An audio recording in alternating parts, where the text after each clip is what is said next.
वक्रतुण्डमहाकाय सूर्यकोटिसमप्रभ निर्विघ्नं कुरु मे देव सर्वकार्येषु सर्वदा।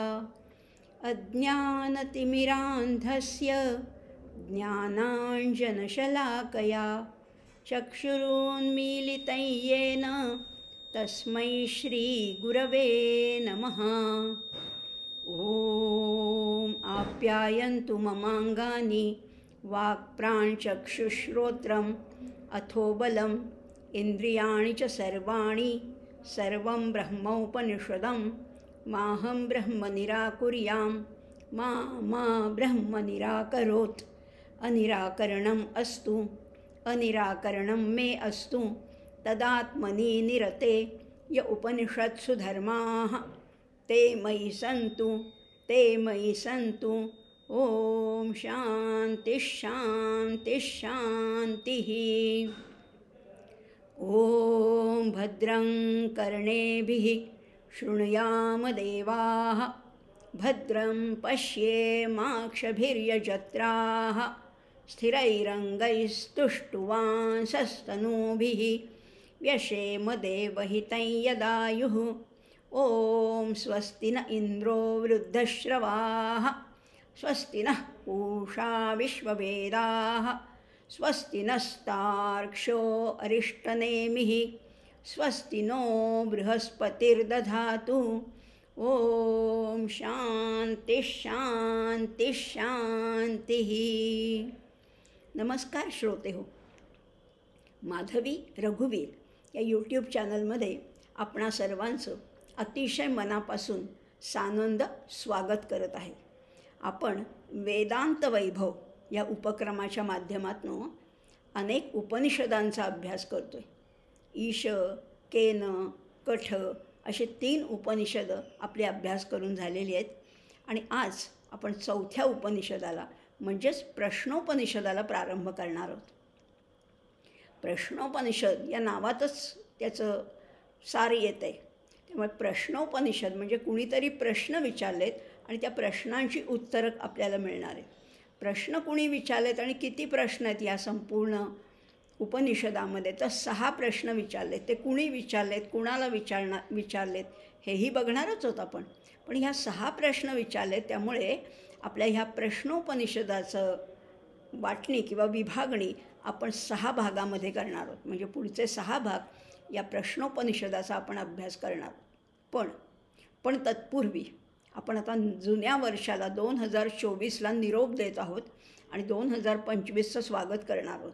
हे तर आपल्याला नेहमीच्या जनरूढीप्रमाणे आपण हे सगळं करतोच, पण आपण आता उपनिषदाचा अभ्यास करतोय ना, म्हणजे आपल्याला वेगळं काहीतरी करायला पाहिजे।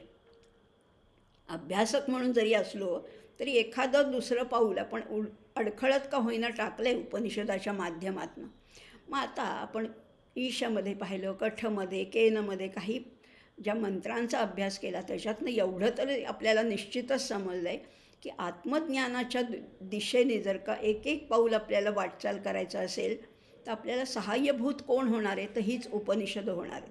आणि ह्या उपनिषदाचं सगळं कळलं आहे असं नाहीच म्हणता येणार, पण जेवढं समजलं आहे त्याच्यातून आपले जे दुर्गुण आहेत, आपल्या ज्या वाईट सवयी आहेत, आपल्यातले जे नकोसे म्हणजे आसुरी संपत्तीचे जे गुण असतील आणि खरंच आहे अंतर्मुख होऊन जर का त्याच्याकडे अवलोकन केलं, त्याचं जर का निरीक्षण केलं तर आपल्यालाही समजू शकतं की आपल्यातही कितीतरी दोष आहेत, कितीतरी त्रुटी आहेत, कितीतरी अवगुण आहेत।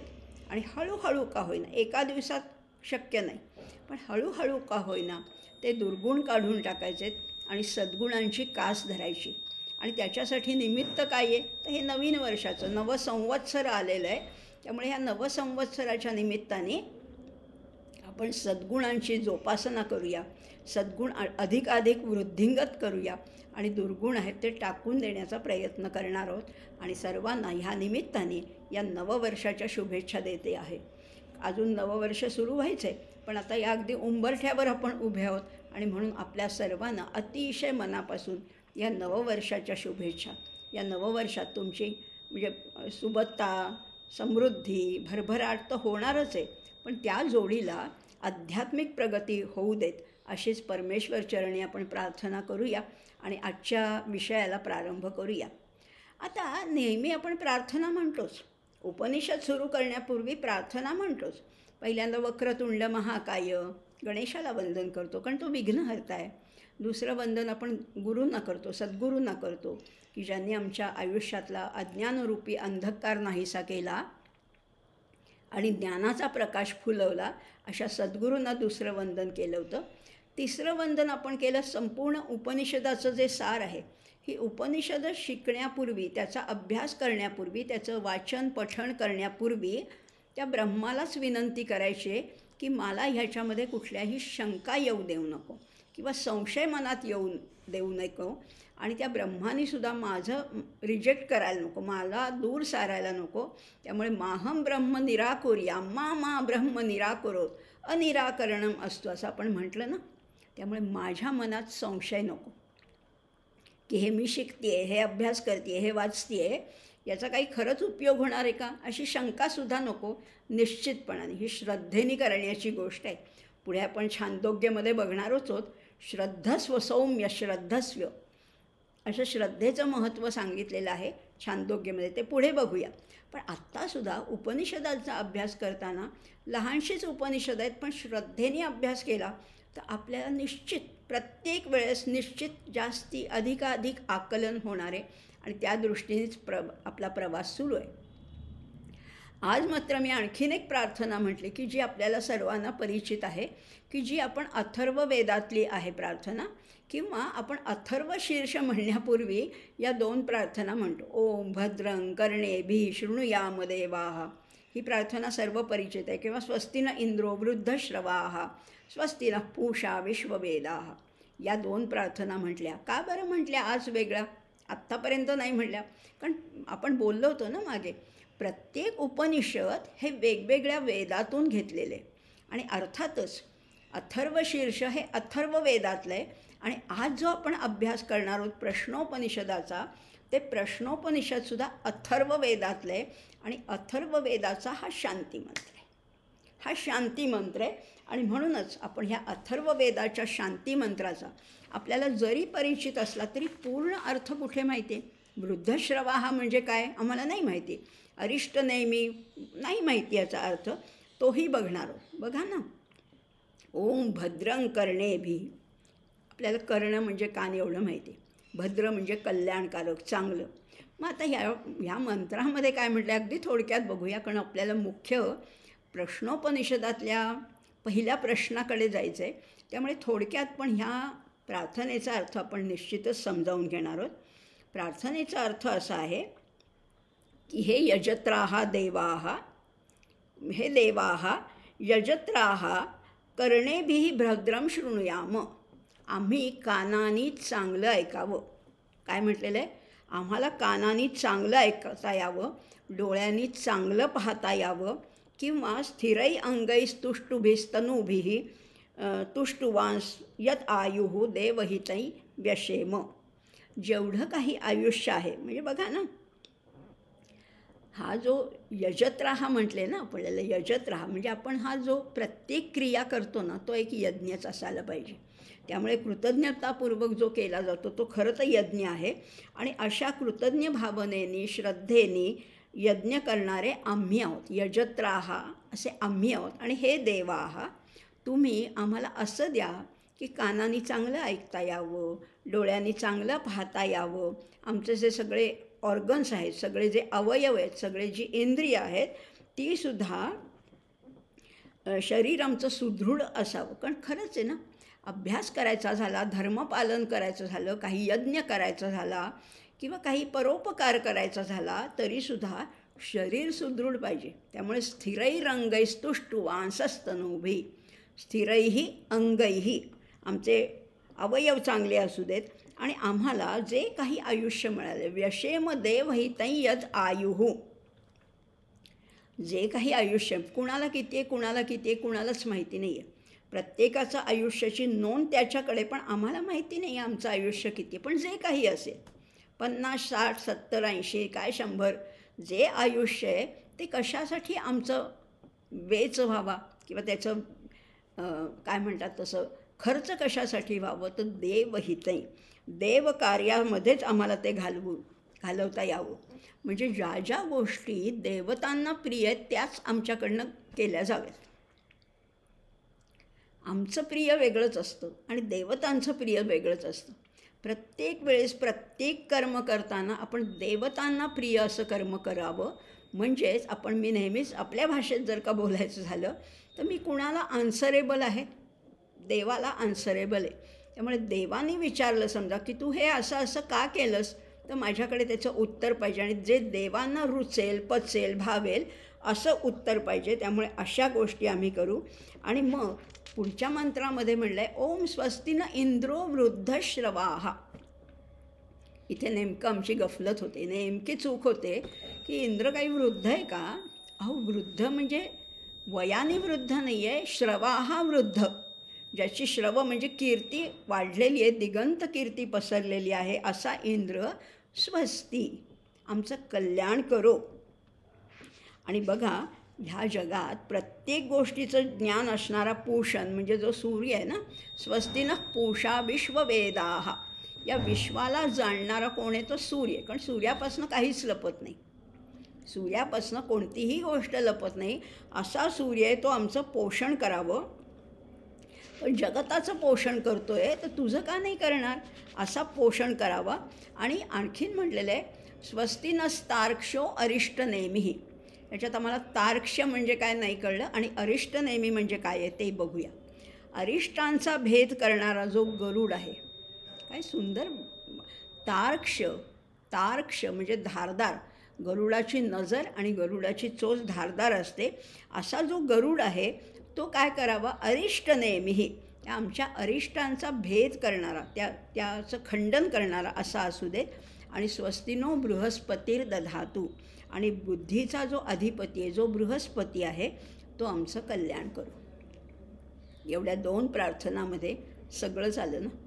आमचं शरीर, आमचे कान, आमचे डोळे चांगल्या स्थितीत असावे, त्याच्याकडनं चांगलं काम, आमच्या शरीराचा सुद्धा सदुपयोग व्हावा, हे पहिल्या मंत्रात म्हटलेलं आहे. आणि त्याच्यासाठी आम्हाला आशीर्वाद कुणाकुणाचे पाहिजे, तर इंद्र आहे, गरुड आहे, बृहस्पती, ह्या सगळ्यांचे आशीर्वाद लाभले तर आमचं प्रत्येक कर्म हे यज्ञ कर्म होईल आणि आम्ही स्वतःच यजत्राः होऊ असं म्हटलेलं आहे.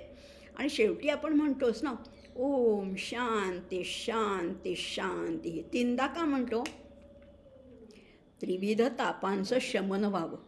त्रिविध ताप कोणते? आधिभौतिक आहेत, अधिदैविक आहेत आणि आध्यात्मिक आहेत. ह्या तिन्ही तापांचं आमच्याकडनं म्हणजे शमन व्हावं आणि त्याच्यासाठी तुमचा आशीर्वाद पाहिजे असंही म्हटलेलं आहे. बघा ना, आणि काय सुंदर ही प्रार्थना. नुसत्या प्रार्थनेचा विचार केला ना, पहिल्यांदा काय म्हटले, ओम भद्रं कर्णेभिः शृणुयाम. पहिलं आपण कानाने ऐकतो, डोळ्यांनी पाहण्यापेक्षा कानाने ऐकलेलं जास्त विस्तृत आहे. नवविधा भक्तीमध्ये सुद्धा श्रवणाला महत्त्व दिलं आहे ना. त्यामुळे पहिलं आपण ऐकतो अधिक आणि पाहतो कमी, कारण पाहणाऱ्याच्या शक्तीला मर्यादा आहे. आता ह्या भिंती पलीकडचं मला पाहता येत नाही, पण समजा पलीकडे काही आवाज झाला तो ऐकता येतो. त्यामुळे ऐकणाऱ्याच्या मर्यादा जास्त विस्तृत आहेत, पाहणाऱ्याच्या त्या मानाने सीमित आहेत. त्यामुळे हे सगळं श्रोत्र प्रथम आणि अक्षनंतर घेतलेलं आहे. आणि जे ऐकू आम्ही त्याच्यातलं सुद्धा शुभमच ध्यानात घ्यावं. किती सुंदर सांगितलेलं आहे. आमच्या कानावर पुष्कळ गोष्टी पडत असतात दिवसभरामध्ये किंवा आयुष्यभरामध्ये, कितीतरी गोष्टी ऐकतो, पण त्याच्यातलं घेण्यासारखं काय आहे, थोडंच असतं. त्यामुळे भूस टाकूनच धान्य घ्यावे असं समर्थाने सांगितलं आहे. तसंच इथे म्हटलेलं आहे. म्हणजेच आमचा दृष्टिकोनच मुळी सकारात्मक असावा, पॉझिटिव्ह ॲटिट्यूड ज्याला म्हणतो आजच्या भाषेत, तसा तो ॲटिट्यूड शुभ असावा. आणि खूप भाराभार कानावर पडलं तरी त्याच्यातलं शुभ गोष्टीच ध्यानात ठेवावं आणि वाईटातून चांगलंच केवळ घ्यावं. खरंच आहे ना, पुष्कळ या जगामध्ये चांगल्या वाईट गोष्टींचं सगळं मिश्रण आहे. पण आमचे कबीरजी काय म्हणतात, निंदक नियरे रखिये आंगन कुटी छवाय, बिन पाणी बिन साबुन के निर्मल करे सुभाय. निंदक असावीत, त्यामुळे थोडं आमच्यातल्या चुका सांगणारं सुद्धा कोणीतरी असावं, असं म्हटलेलं आहे. आणि खरंच आहे, सकारात्मक दृष्टिकोनाने कुठलाही प्रसंग आला तरी आपण क्षुब्ध होत नाही, पॅनिक होत नाही. आजच्या भाषेत म्हटलं तर आपण पॅनिक न होता चांगला डिसिजन, योग्य निर्णय घेऊ शकतो. आणि त्याच्यासाठी मात्र शरीर सुदृढ पाहिजे आणि मन उत्तम पाहिजे. Sound mind in sound body म्हटलेलं आहे. त्यामुळे मन चांगलं असण्यासाठी शरीर पण चांगलं पाहिजे. किती थोडक्या शब्दात काय सुंदर उपदेश केला आहे. आमची सगळी इंद्रिय चांगली खणखणीत असावी, त्याच्यातसुद्धा थोडं विवेक असावा, सामर्थ्य असावं असंही म्हटलेलं आहे. त्यामुळे आमचं शरीर स्वस्थ असावं, मन स्वस्थ असावं आणि देवांना प्रिय असणाऱ्याच गोष्टी आम्ही कराव्यात. कारण इंद्र आमचं कल्याण करणार आहे. सूर्यामुळेच ऋतू होतात आणि ऋतू आले म्हणूनच शेती आहे. आपला देश हा कृषीप्रधान देश आहे. त्यामुळे हे सगळ्या गोष्टी एकाच मंत्रात किती गोष्टी मागितल्या आहेत, पण त्यासुद्धा सूचकतेने मागितल्या आहेत. त्यामुळे बुद्धीचा जो अधिपती आहे बृहस्पती, त्यांनी आमचं कल्याण करावं. आणि हे सगळं करत असताना आमच्या बुद्धीची प्रभा जी आहे ती अतिशय तेजस्वी असावी. असं ह्या नवीन जे 2 मंत्र आपण म्हटले आज, त्याचा अर्थ आपण बघितला. आता सुरुवात करूया प्रत्यक्ष उपनिषदाला, प्रश्नोपनिषद. आणि प्रश्नोपनिषदाचे आपण 6 भाग करणार आहोत. त्याच्यातला पहिला भाग, पहिला प्रश्न आज बघणार. पण कुणी विचारला हा पहिला प्रश्न, आणि हे उपनिषद प्रश्नोपनिषद आहे, हे कुठे आलेलं आहे आम्हाला समजा शोधायचं झालं तर कुठे शोधायचं?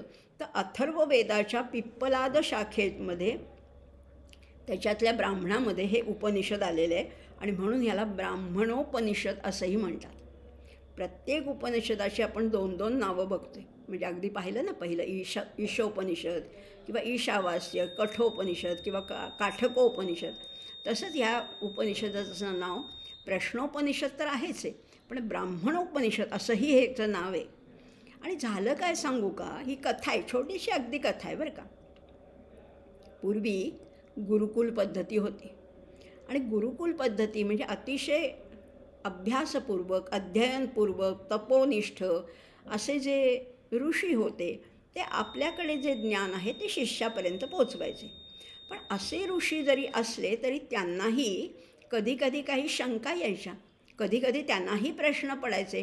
काही प्रश्नांपाशी, काही वाक्यांपाशी ते किंवा काही मंत्रांचा अर्थ नीटसा सुसंगत समजायचा नाही. मग कोणाकडे जायचं असाही प्रश्न आहे ना. तर ऑथॉरिटी कोण आहे, अत्युच्च कोणाकडे ज्ञान आहे, त्या आसपासच्या भागातले जे अत्युच्च कोणी ऋषी आहेत त्यांच्याकडे हे प्रश्न विचारायला जायचे. डिफिकल्टी सॉल्व करायला हे ऋषी जायचे. आता कोण कोण ऋषी आहेत बरं का, बघूया आता आपण. सुकेशा आहे, सत्यकाम आहे, सौर्यायणी आहे, अश्वलायन, भार्गव आणि कबंधी असे 6 ऋषी होते. ऋषी कसे होते? साधे नव्हते बरं का, अगदी काही ज्यांना येत नाही असे नव्हते. ते स्वतः ब्रह्मनिष्ठ असे ऋषी होते. पण त्यांना काही शंका आल्या, त्यांना काही प्रश्न पडले, आणि मग त्या प्रश्नांची उकल करण्यासाठी किंवा त्याचं समाधान शोधण्यासाठी ते कुणाकडे आले? तर पिप्पलाद ऋषींकडे आले. समजते ना. 6 ऋषी होते की ज्यांचं स्वतःचं गुरुकुल होतं बरं का, स्वतःचं गुरुकुल त्यांचं आहेच आहे. पण त्यांच्या काही शंका निरसन करण्यासाठी ते आता आणखीन 7व्या एका ऋषींकडे गेले की ज्यांचं नाव होतं पिप्पलाद. आणि पिप्पलाद ऋषींकडे गेल्यानंतर काय झालं? पिप्पलाद ऋषींनी लगेच त्यांच्या प्रश्नांची उत्तरं दिली का? आणि प्रश्न तरी काय होते आणि त्याची उत्तरं तरी काय होती हे सगळं जाणून घेणार आहोत. आणि हे जाणून घेण्याचंच नाव आहे प्रश्नोपनिषद. समजलं की नाही आता? प्रश्नोपनिषद. आता पिप्पलाद ऋषी कोण आहेत हे आधी जाणून घेऊया, मग हे 6 ऋषींची पण माहिती घेऊया. कुठल्या क्षेत्रामधनं ते आले होते, कुठल्या विभागातनं आले होते, हे सगळं ह्याच्यात वर्णन केलेलं आहे. आणि अतिशय म्हणजे उत्तम दिनचर्या कशी असावी किंवा उत्तम ब्रह्मचर्य म्हणजे कसं असावं, हे सगळं ह्या निमित्ताने आपण ह्या अभ्यासामध्ये आणखीन सखोल अभ्यासणार आहोत.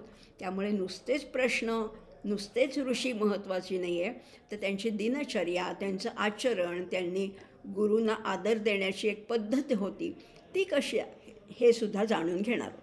आता भक्तिकोशामध्ये पिप्पलाद ऋषींबद्दल अशी माहिती मिळते की दधीची ऋषी, आपल्याला माहिती आहे दधीची ऋषींनी वज्र बनवण्यासाठी आपल्या अस्थी दिल्या होत्या हे आपल्याला माहिती आहे.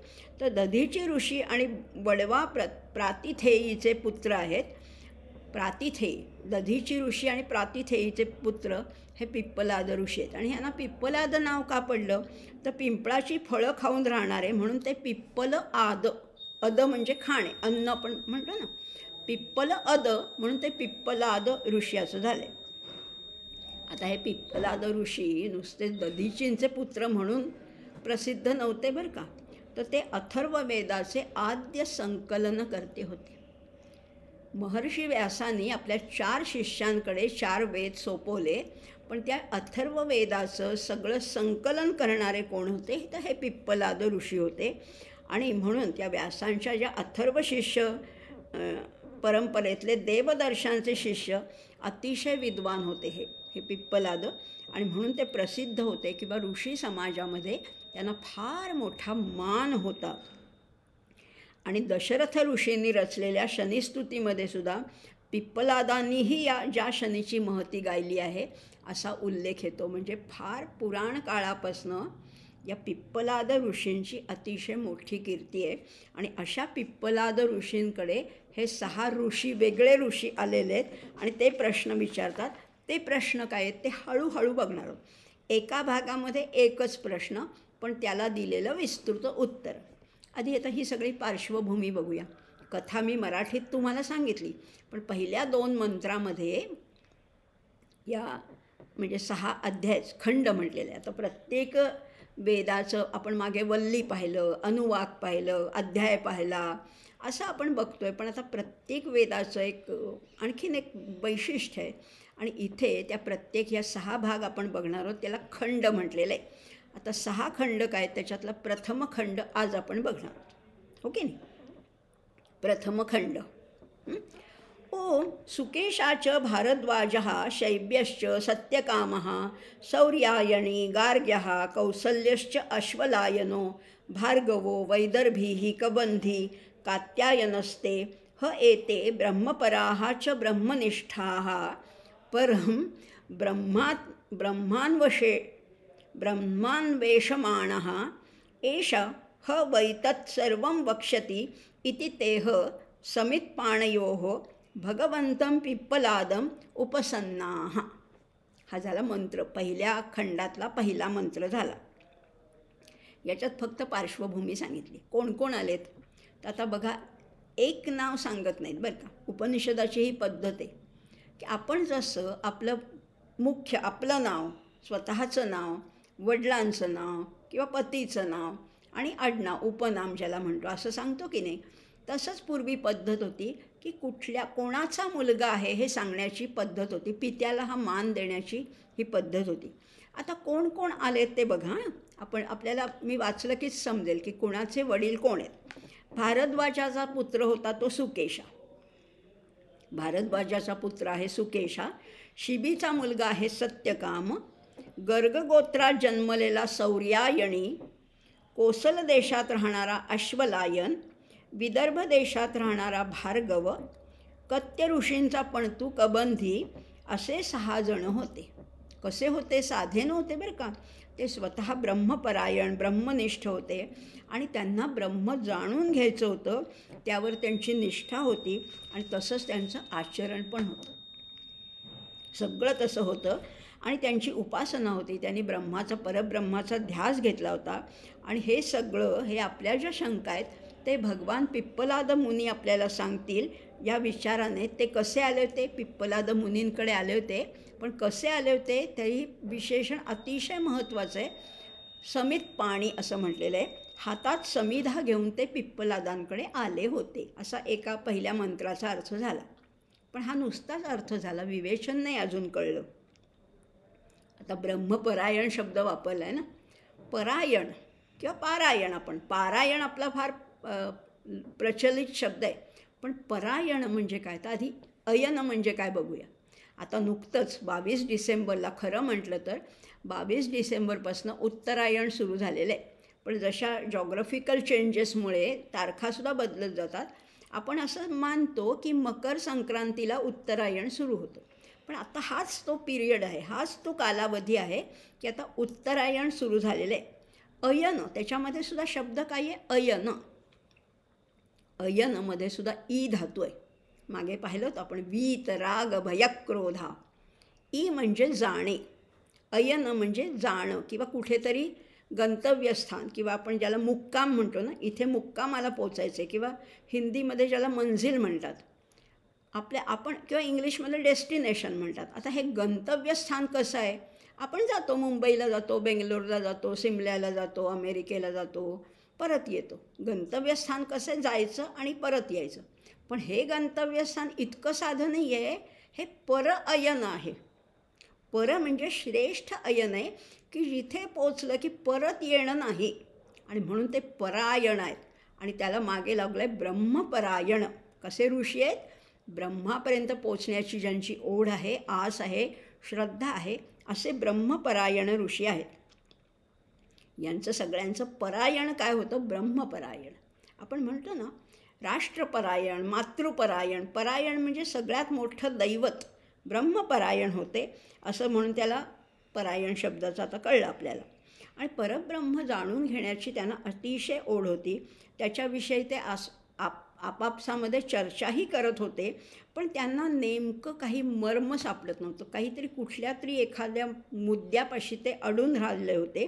आणि पिप्पलाद ऋषींची कीर्ती त्यांनी ऐकली होती, आणि म्हणून ते शिष्यभावानी, जिज्ञासेने त्यांच्याकडे आले होते. आता आपण समजा कुठल्या गुरूंकडे, कुठल्या स्वामींकडे, कुठल्या आपल्या अगदी लौकिक गुरूंकडे जरी गेलो तरी काहीतरी घेऊन जातो ना, काहीतरी आपण हातात घेऊन जातो.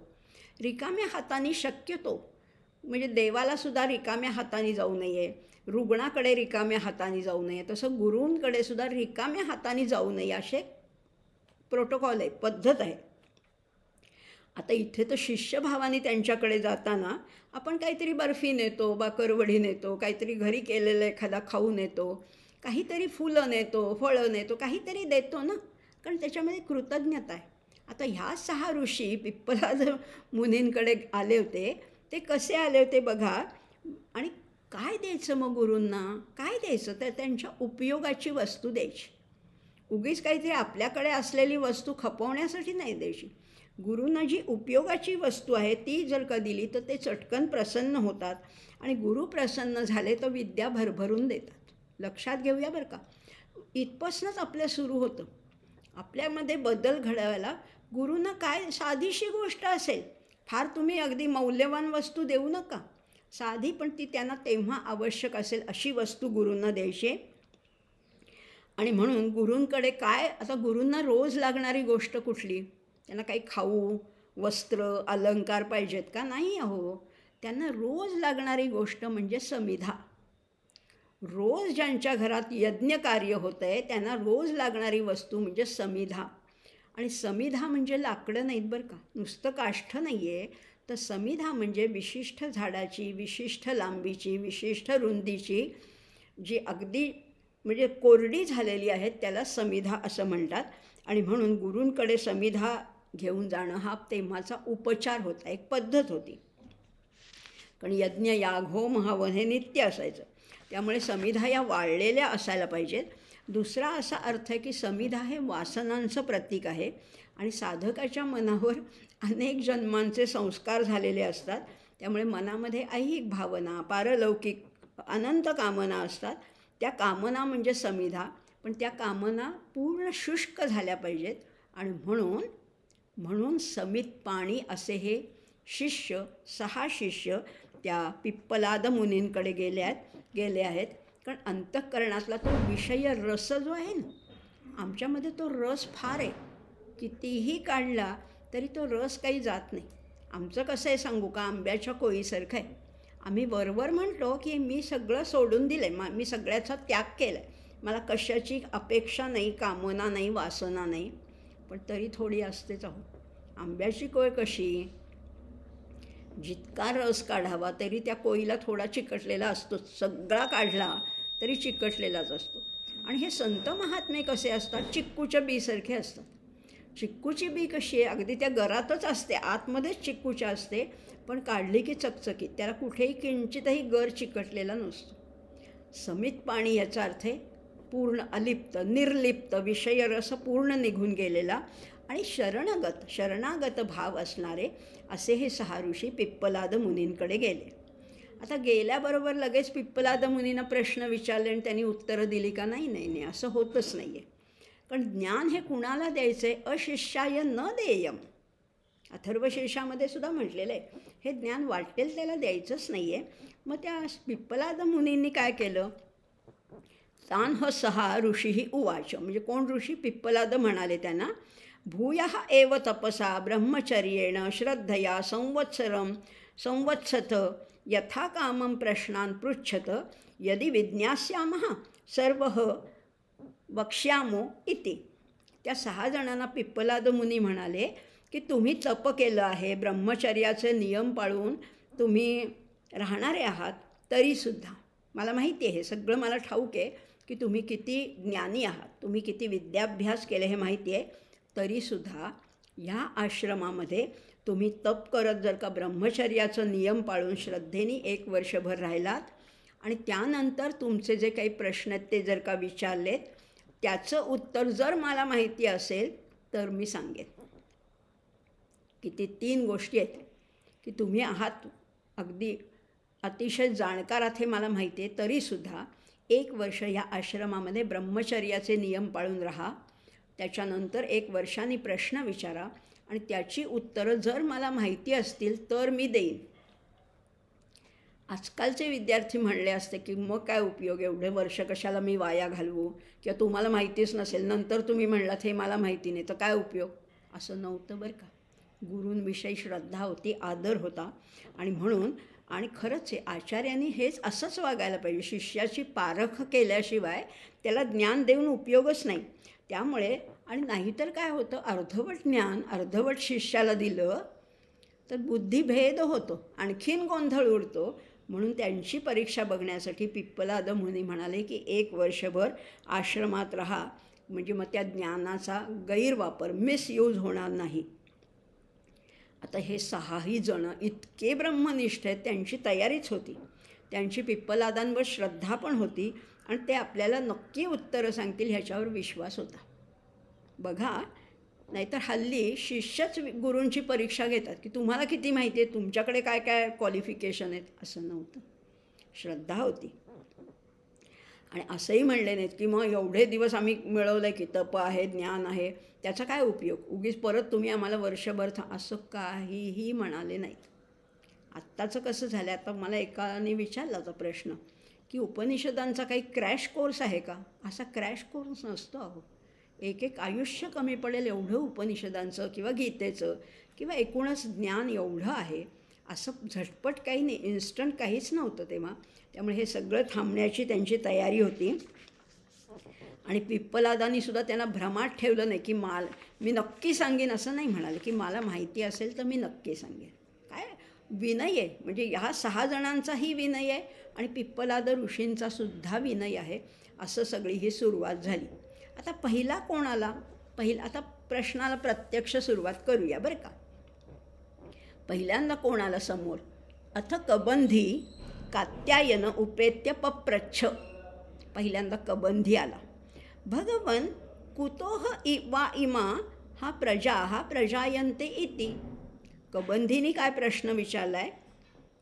1 वर्ष पूर्ण झाल्यावर, आधी नाही, 1 वर्ष पूर्ण झाल्यावर भगवान पिप्पलादांनी त्या सगळ्यांना पुन्हा बोलवलं आणि ते म्हणाले असणार की बरोबर आहे, तुम्ही छान आता सगळं तपस्या केलीत, ब्रह्मचर्य आचरण केलं, मी तुमच्यावर प्रसन्न झालो आहे, आता विचारा काय विचारायचं ते. तेव्हा कत्य ऋषींचा जो पणतू होता कबंधी, तो पुढे झाला आणि त्यांनी पहिला प्रश्न विचारला की भगवन, या विश्वामध्ये दिसणाऱ्या ज्या असंख्य गोष्टी, असंख्य जीव आहेत, ते कुठून निर्माण झाले? त्यांचा निर्माता कोण आहे? आणि खरंच आहे, आपल्यालाही प्रश्न पडतो आणि लहान मुलाला तर नक्कीच प्रश्न पडतात. तो म्हणतो की आई बाबा मी आलो कुठून? आणि हाच प्रश्न, बालिश प्रश्न जरी वाटला तरी तो मोठेपणापर्यंत सुद्धा सतावत असतो की खरंच आहे, हे असंख्य किडा मुंगी आहेत, मोठाले प्राणी आहेत, मी आहे, तू आहे, एवढी सगळी झाडं वेली वनस्पती, सगळी ही जी सृष्टी आहे, याचा निर्माता कोण आहे? क्रिएटर कोण आहे? कोणीतरी असलाच पाहिजे. एवढी सगळी निर्मिती आहे, तर त्या where there is creation there must be a creator. तिथे निर्माता असलाच पाहिजे. पण तो कोण? कबंधीनी प्रश्न विचारला, तो निर्माता कोण आहे? किंवा हे दिसणारं जे दृश्य जगत आहे ना, नामरूपात्मक जे विश्व आहे, ते कुठल्या शक्तीपासून, कुठल्या वस्तूपासून निर्माण झालं? म्हणजेच परब्रह्माचं स्वरूपच त्यांनी कारण रूपाने विचारलं. कबंधीने प्रश्न तर विचारून झाला. आता उत्तर ऐकायला तुम्ही उत्सुक आहात की नाही? काय उत्तर असेल बरं याचं? बघूया, लगेचच बघूया. पिप्पलाद मुनी काय म्हणतात? तस्मै सह उवाच प्रजाकामः वै प्रजापतिः. काय म्हणतात बघा? सहा तपः अतप्यत, सहा तशः तपः तप्त्वा सहा मिथुनम उत्पादयते रयिंच प्राणिंच इति एतौ मे बहुधा प्रजाः करिष्यतः इति. उत्तर मिळालं. त्या कबंधी कात्यायनाला पिप्पलाद ऋषी म्हणाले की सांगतो हं तुला. प्रजेची इच्छा करणारा जो प्रजापती आहे ना, त्यांनी काय केलं? पहिल्यांदा तप केलं. तप म्हणजे कुठे जाऊन करायचं तप नाही. तप म्हणजे सूक्ष्म विचार, तरल विचार केला, तप केलं. आणि मग काय झालं? त्यांनी तप करून रई आणि प्राणांची निर्मिती केली. फार सुंदर याचं उत्तर आहे बरं का. त्यांनी तप केलं, त्याच्यामध्ये सगळं त्याला ब्लू प्रिंट दिसली, हे विश्व कसं निर्माण करायचं. आता निर्मिती म्हटली ना की दोन गोष्टी लागतात. एका वस्तूपासून निर्मिती होत नाही. कुठल्याही निर्मितीसाठी दोन घटक आवश्यक आहेत. ते त्या प्रजापतीने आधी निर्माण केले. ते घटक कुठले होते? ते होते रई आणि प्राण. आता समजणार नाही, पण आपण आता बघणार आहोत. रई आणि प्राण हे दोघंही माझी प्रजा, अनेक प्रकारची प्रजा उत्पन्न करतील, असा विचार त्या प्रजापतीने केला. आता बघूया रई म्हणजे काय आणि प्राण म्हणजे काय. आपल्याला हे तर मी पुष्कळ वेळा बोलले की पहिल्यांदा काही नव्हतं, परब्रह्म एकटंच होतं, एकमेव अद्वितीय. ते नित्य होतंच आहेच अशी स्थिती, म्हणजे ते नाही अशी स्थितीच नाही आहे. ते काही उत्पन्न होत नाही, ते नाशही पावत नाही, ते असतंच, असतची असे. आणि त्याच्यात शक्तीही असते. एकदा त्याच्या मनात आलं की आपण जरा गंमत करावी. मी एकटाच आहे, आता मी अनेक रूपांनी प्रगट होतो. एकोहम बहुस्याम प्रजायेयम इति. हे आपण मागेही पाहिलं, तर त्याच्याबद्दल जास्त नाही बोलत. मग आता काय झालं? त्याला निर्मितीची इच्छा झाली, निर्मिती क्षमता कार्यरत झाली. तेच परब्रह्म प्रजाकामः झालं. प्रजाकामः, कामः म्हणजे इच्छा, प्रजा म्हणजे निर्मिती. या निर्मितीची इच्छा त्याला झाली आणि त्याची निर्मिती क्षमता म्हणजे मूळ माया. लक्षात घेऊया, हळूहळू आपण त्या विषयाकडे चाललो आहे. अविद्या, प्रकृती इत्यादी नावाने आपण त्या मूळ मायेला ओळखतो. सगळ्यात पहिल्यांदा त्या मूळ मायेतनं त्यांनी निर्मिती केली, ती प्रजापतीची निर्मिती केली. यालाच आपण हिरण्यगर्भ म्हणून ओळखतो. आता हिरण्यगर्भाला सांगितलं की चल आपण आता छान एक खेळ मांडूया, प्रजा निर्माण करूया. तो हिरण्यगर्भसुद्धा विचारात पडला आणि त्यांनी तप केलं. ते ज्ञानमय तप केलं. म्हणजे विश्व कसं असायला पाहिजे, what would be the ideal thing. विश्व कसं असायला, आदर्श विश्व कसं असावं याच्याबद्दल त्यांनी चिंतन केलं. त्यानंतर त्याला असं वाटलं की या प्रजननासाठी दोघांची आवश्यकता आहे आणि म्हणून त्यांनी प्राण आणि रई हे मिथुन तयार केलं. मिथुन म्हणजे जोडपं. मिथुन रास असते, पण त्याच्यासुद्धा दोन जोडपं आहे ना, हे द्वय आहे. किंवा त्याच्यापासूनच आपला मराठीतला शब्द निर्माण झाला आहे मेहुण. मेहुणमध्ये सुद्धा मिथुनच आहे ना. आता हे दोन एक जोडपं तयार केलं. एकाचं नाव आहे प्राण आणि एकाचं नाव आहे रई. तो आहे तो प्राण आहे आणि ती आहे ती रई आहे. आता समजलं आपल्याला. प्राण म्हणजे नेमकं काय? तर प्राण म्हणजे चैतन्य, चित्शक्ती. तिला धारण करण्यासाठी कवच हवं. शक्ती ही फॉर्मलेस आहे, तिला आकार नाही आहे. शक्ती धारण करण्यासाठी तिला काहीतरी कवच हवं, तिला काहीतरी एक अधिष्ठान हवं आणि त्याला म्हटले रई. प्राण हे चैतन्य आहे आणि रई हे त्याला धारण करणारं एक आवरण आहे. कारण ऊर्जेला काहीतरी राहायला एक ठिकाण लागतं. त्यामुळे ऊर्जेलासुद्धा आवरण हवं, म्हणजे एनर्जी हवी, पण ते धारण करण्यासाठी मॅटर हवं. आता लक्षात आलं की नाही तुमच्या? एनर्जी आणि मॅटर अशा 2 गोष्टी हव्यातच. एनर्जी म्हणजे चैतन्य आहे आणि मॅटर म्हणजे मटिरियलिस्टिक ह्या गोष्टी आहेत. किंवा आणखीन बघूया, पुरुष हा चैतन्य स्वरूप आहे आणि स्त्री ही त्याला धारण करणारी आहे. पुरुषाचं सार किंवा त्याचं तेज म्हणजे त्याचं वीर्य आहे आणि ते धारण करून त्याचं पोषण करणारी, त्या वीर्याला वाढवणारी ही स्त्री आहे. समजलं आता? आपलं सगळं क्लिअर होत चालल्यात कॉन्सेप्ट्स. म्हणजे बघा ना, पहिल्यांदा एकच मिथून होतं आणि त्यालाच आपण म्हणतो, वेगवेगळी नावं आपण देतो बरं का. मिथून जोडपं ज्याला म्हणतो, एक ती आहे आणि एक तो आहे. शी कॅनॉट एक्झिस्ट विदाऊट हिम आणि ही कॅनॉट मॅनिफेस्ट विदाऊट हर. ती त्याच्याशिवाय अस्तित्वातच येऊ शकत नाही आणि तो तिच्याशिवाय व्यक्त होऊ शकत नाही. असे सगळे एक जोडी आहे, मस्त जोडी आहे. आता हे जे, किंवा त्यालाच आपण अर्धनारी नटेश्वर म्हणतो. पण व्यवहारासाठी त्याचे 2 भाग करून कार्य सुरू झालं. रई म्हणजे भोग्य आहे आणि प्राण हा भोगता आहे. लक्षात घेऊया, किती सूक्ष्म विचार केला आहे आमच्या ऋषींनी. किंवा रई म्हणजे जडता आहे, प्राण म्हणजे चैतन्य आहे.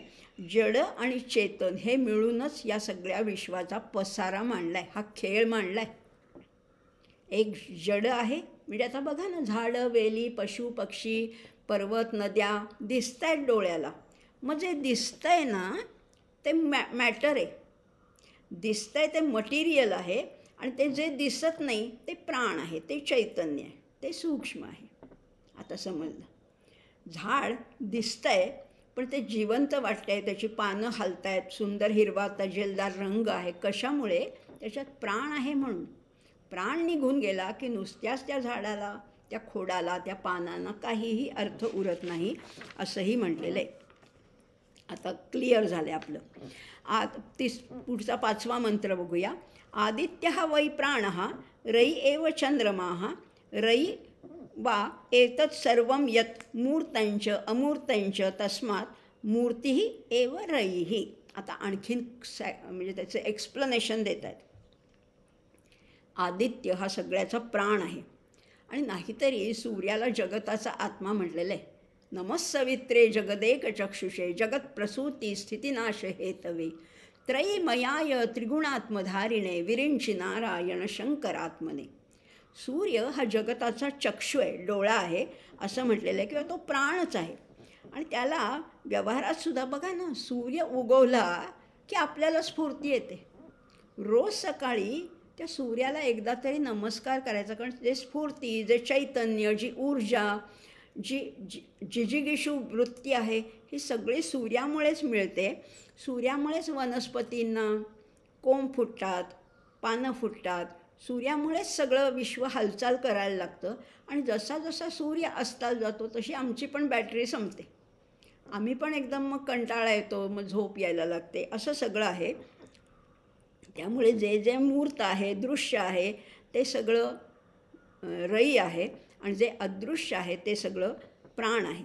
आता इथे सूर्यालाच प्राण म्हटलेलं आहे. तो प्राण म्हणजे आत्ता आहे, म्हणजेच तो भोगता आहे. सूर्य हा भोगणारा आहे आणि म्हणजे भोगता कोण आहे? किंवा अग्नी, सूर्य हे सगळे एकाच अर्थाचे शब्द आहेत. आणि अशा प्रकारे त्या प्रजापतीने प्राण आणि रई निर्माण केले. खरं म्हटलं तर एकाच प्रजापतीपासून हे मिथुन निर्माण झालं आहे. त्यामुळे भोज्य आणि भोगता खरं म्हटलं तर एकच आहे. काय आमच्या आचार्यांनी म्हटलं आहे ना, अहम भोजनं नैव भोज्यम न भोगता, त्या सगळ्याच्या पलीकडे. त्यामुळे भोज्य भोगता ही आपली आता गुणभेदानुसार विभागणी आहे, पण वस्तुतः सगळं एकच आहे. चंद्रमा हा भोग्य आहे आणि आदित्य हा भोगता आहे. पारमार्थिक दृष्टीने भोग्य आणि भोगता दोघंही एकच आहेत, पण सृष्टीचं निरीक्षण केलं तर एक भोगणारा भोगता असतो आणि हा दुसरा जो त्या भोगत्याचं भोग्य होतं. जीवो जीवस्य जीवनम असं म्हटलं आहे ना. प्रत्येक भोग्याला एक भोगता आहे जो अन्य कुणाचं तरी भोग्य आहे. आपण मागे पाहिलं होतं, अन्न, प्रत्येकजण हे कोणाचं तरी अन्न असतो. त्यामुळे अंतिम भोगता कोण आहे? तो प्रजापतीच आहे आणि तोच निरतिशय भोगता आहे. आणि आपण हेही पाहिलं होतं मागे भगवद्गीतेमध्ये, अहम ही सर्व यज्ञानां भोगता च प्रभुरेवच. प्रत्येकजण भोगता आहे आणि प्रत्येकजण भोग्य आहे. पुढे आता पिप्पलाद ऋषी किती एक्सप्लेन करतायत. अथादित्य उदयन प्राचीं दिशं प्रविशति तेन प्राच्यान् प्राणान् रश्मिषु सन्निधत्ते यत् दक्षिणा यत् प्रतीची यत् उदीची यद्भोः ऊर्ध्वं यत् अधो ऊर्ध्वं यदंतरादिशो यत् सर्वं प्रकाशयति तेन सर्वान् प्राणान् रश्मिषु सन्निधत्ते. सूर्याचा उदय आपण रोजच बघतो की सूर्योदय काही नवीन नाही आम्हाला, पण सूर्याचा उदय झाल्यानंतर असं म्हटलेलं आहे की तो पूर्व दिशेला आधी पहिल्यांदा प्रवेश करतो. आपण म्हणतो की सूर्य पूर्वेला उगवतो, तसं नाही आहे. सूर्य जिकडे उगवतो ती पूर्व दिशा आहे. पहिल्यांदा तो पूर्वेकडच्या प्राणांना आपल्या किरणांनी व्याप्त करून टाकतो. तसेच तो मग दक्षिण, पश्चिम, उत्तर, खाली, वर आणि अन्य दिशांनासुद्धा प्रकाशित करतो आणि आपल्या सगळ्या प्रकाशित किरणांनी सगळ्या प्राणांना व्याप्त करून तो प्रकाशमान करतो. आपल्यालासुद्धा रात्री ज्या गोष्टी आपल्याला दिसत नाहीत त्या सकाळी सूर्य उगवल्यावर दिसतात की नाही, सगळ्यांना प्रकाशित करतो.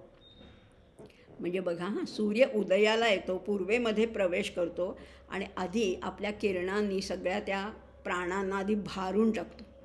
पूर्व दिशेला जेव्हा लालिमा अरुणोदय होतो तेव्हा एक ऊर्जाच उत्पन्न होते. मग पहिल्यांदा पूर्व, मग दक्षिण, उत्तर अशा सगळ्या दिशांना प्रकाश देतो असंही म्हटलेलं आहे. खरं म्हटलं तर दिशा एकच आहे. दिशा किती आहेत? एकोदिक, एकच दिशा आहे, पण आपण सोयीसाठी त्याचं विभाग पाडलेत. म्हणजे सूर्य उगवतो ती प्राची, त्याच्या समोरची आहे त्याच्या विरुद्ध दिशेला आहे ती प्रतीची, डाव्या बाजूची आहे ती उदीची, उजव्या बाजूची आहे ती दक्षिण, मधल्या जोडणाऱ्या उपदिशा आहे, वर आहे ती ऊर्ध्व आहे, खाली आहे ती अधो दिशा आहेत. अशा आम्ही 10 दिशा मानतो. आणि पुढे म्हटलेलं आहे सूर्य जरी प्राचीला उगवला तरी त्याची स्वसारा हा किरणं जी आहेत ती स्वतः पुढे पुढे सरकत जातात. त्यांना काही पुश लागत नाही, त्यांना कोणी ढकलावं लागत नाही.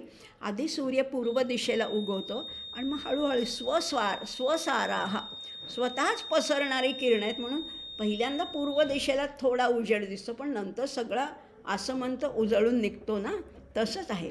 आणि मग सगळ्या कणाकणामध्ये चैतन्य भरणारा हाच आहे. त्यामुळे सकाळ आपल्याला ताजीतवानी वाटते आणि संध्याकाळ थोडी कंटाळवाणी किंवा मलूल वाटते. जेव्हा सूर्योदय होतो तेव्हा प्राणीमात्रांच्या दृष्टीला तो गोचर होतो आणि आपल्या सगळ्यांना त्या प्रकाश किरणामध्ये सामावून घेत तो सगळ्यांना धारण करतो, प्रकाशमान करतो. सगळ्या दिशांना त्यामध्ये स्थित असणाऱ्या सर्व प्राणीमात्रांना स्वतःचं रूप देतो. सूर्य स्वतःचं रूप देतो.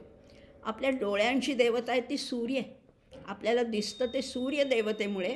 आणि म्हणून तर रोज सूर्याला प्रार्थना करायची की अरे तू तर किती तेजोनिधी आहेस, तेजाचा एवढा साठा तुझ्याकडे, मला एवढूसा कण दे ना.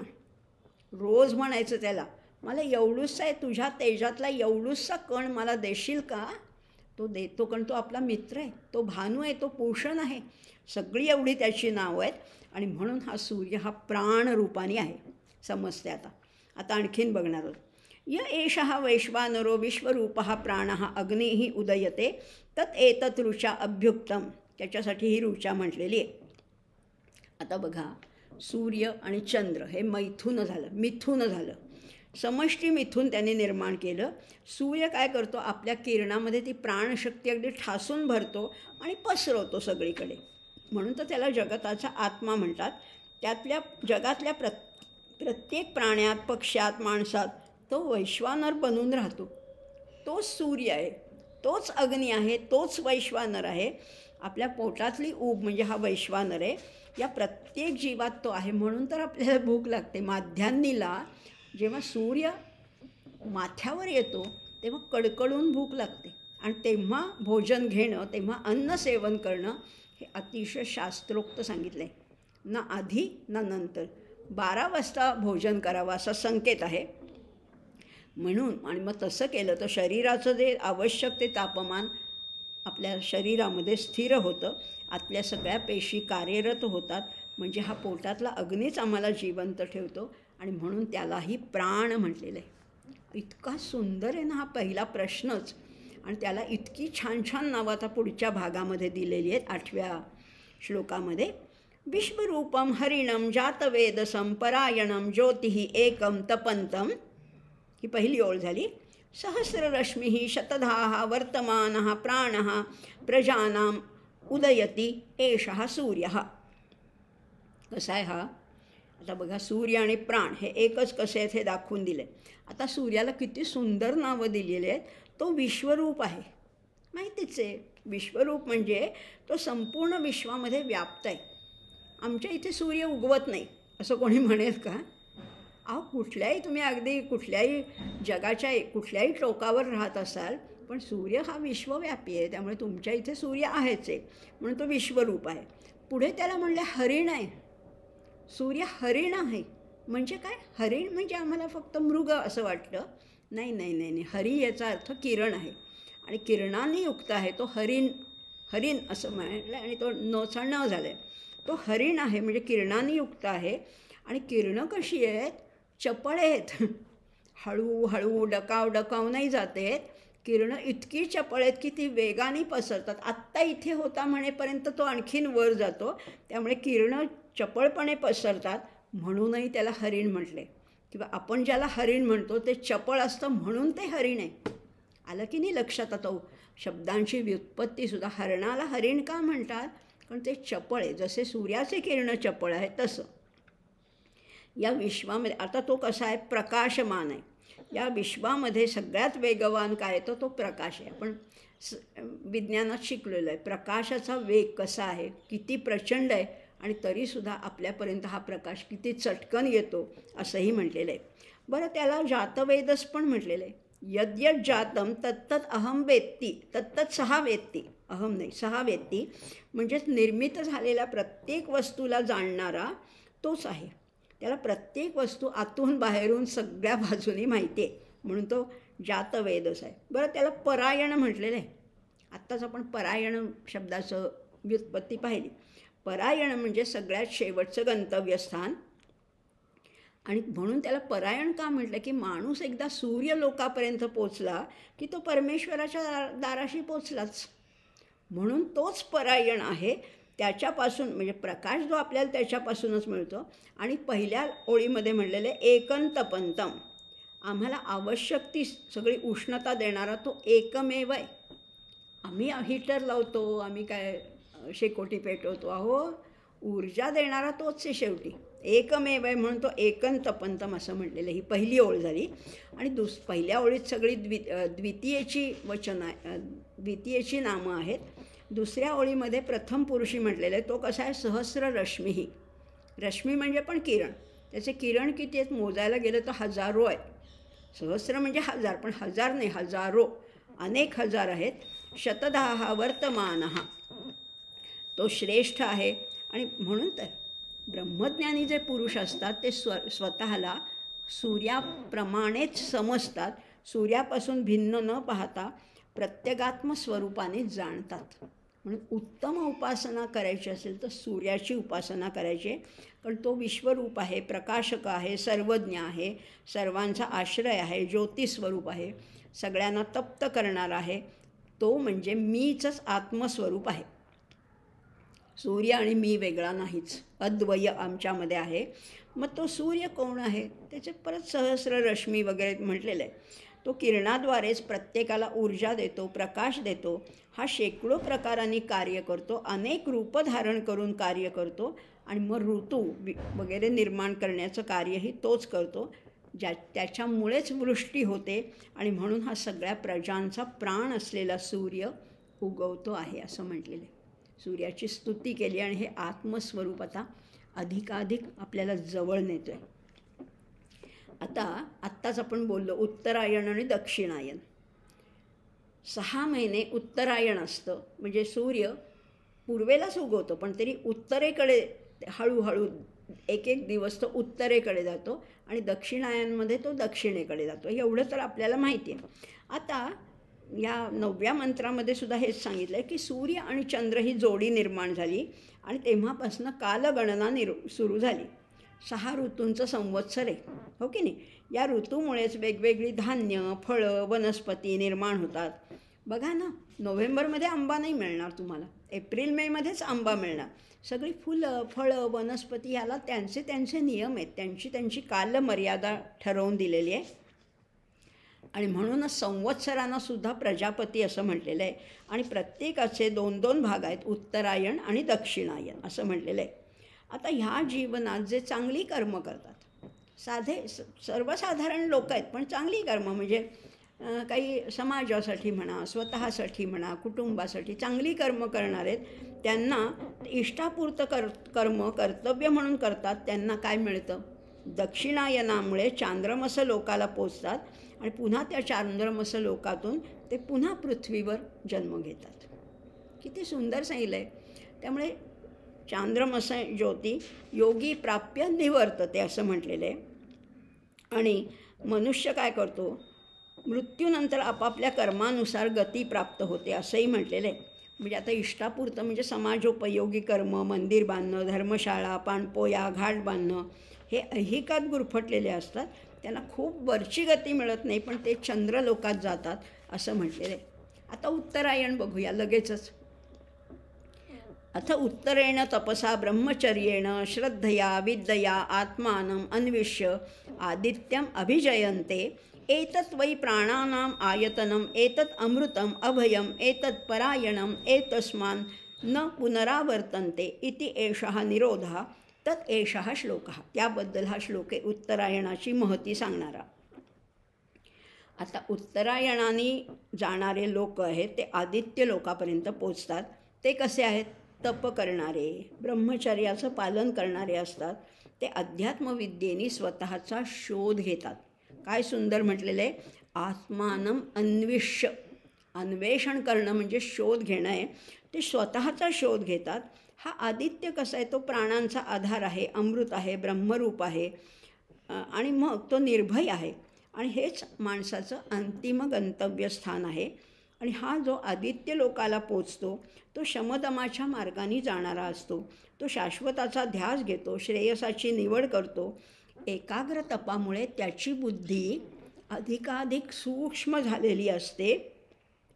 त्याचा मीपणा पूर्णपणाने गळून गेलेला असतो आणि सर्व विश्वामध्ये तो पसरतो.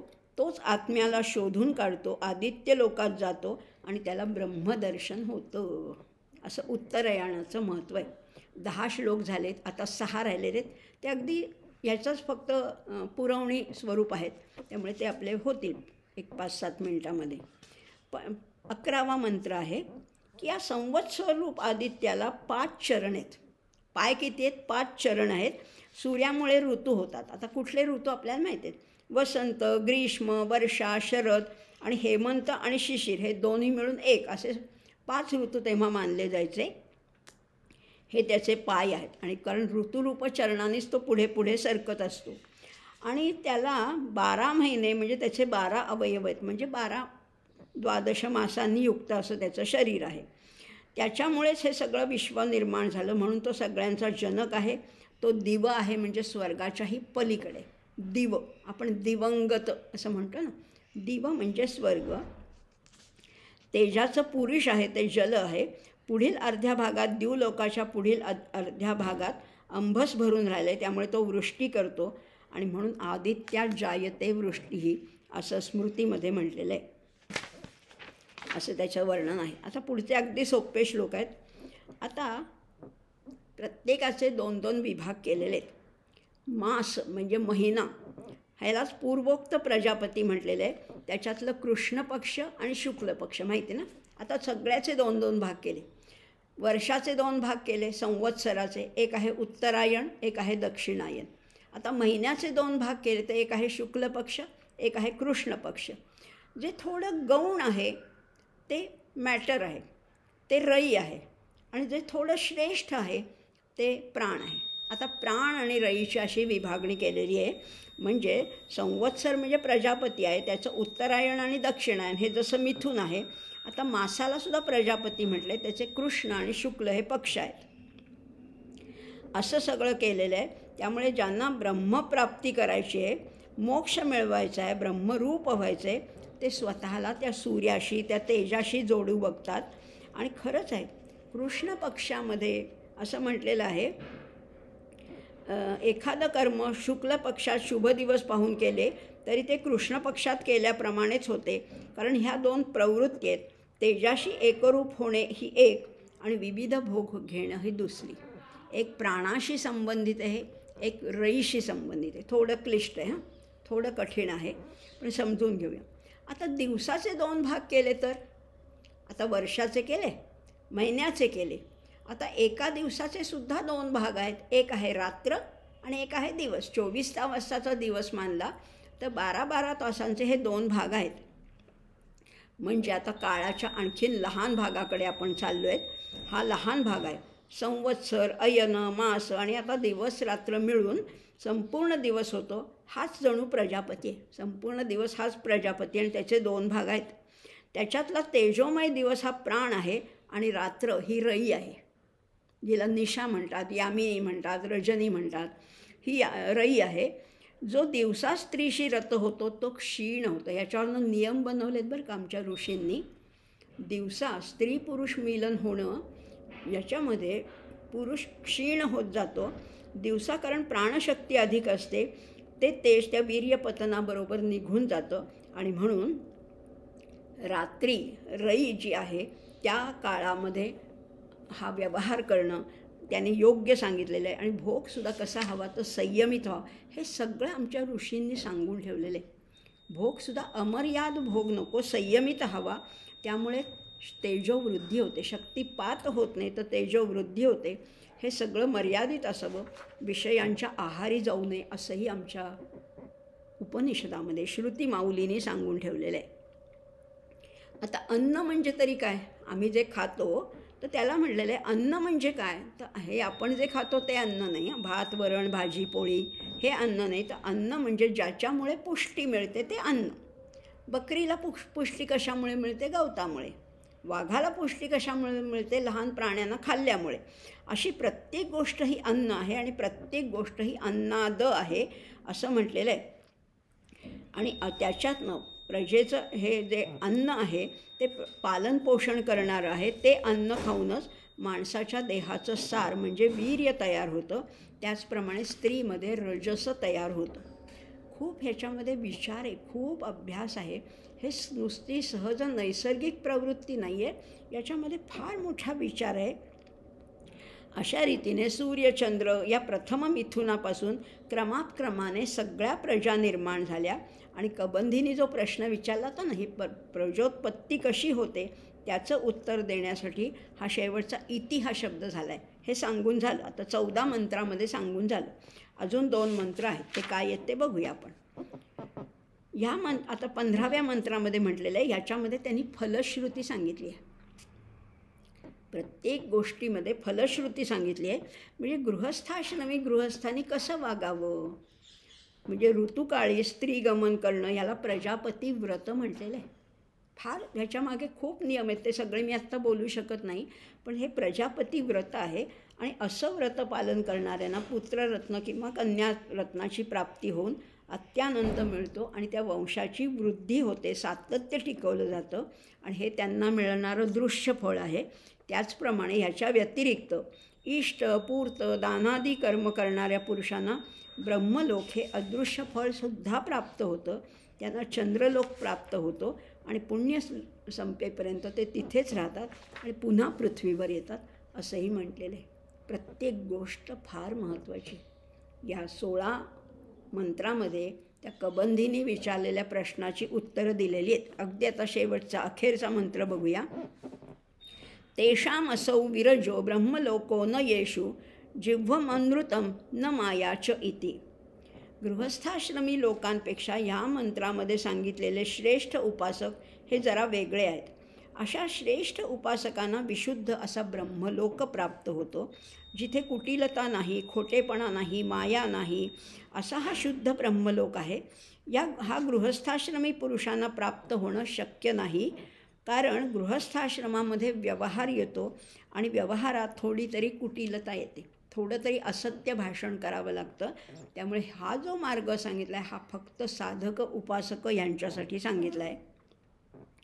गृहस्थाश्रमी माणसामध्ये अगदी अल्प प्रमाणात का होईना हे दोष असतातच. मात्र असे दोष ज्यांच्यात नाही असे अधिकारी फक्त ब्रह्मचारी, वानप्रस्थाश्रमी किंवा संन्यासी पुरुषच असू शकतील. आणि अशा शुद्ध अंतःकरणाच्या अधिकारी साधकांना उत्तरायण मार्गाने हा विशुद्ध सूर्यलोक ब्रह्मलोक प्राप्त होतो आणि त्यांना त्याच्यातनं क्रममुक्ती मिळते. ब्रह्मलोकाच्या पलीकडे असणारं जे ब्रह्मपद तिथपर्यंत पोचणं हे यांचं उद्दिष्ट असतं. किती विचार केला, किती सूक्ष्म विचार केला की कुणाला हे शक्य नाही आहे आणि कुणाला हे शक्य आहे.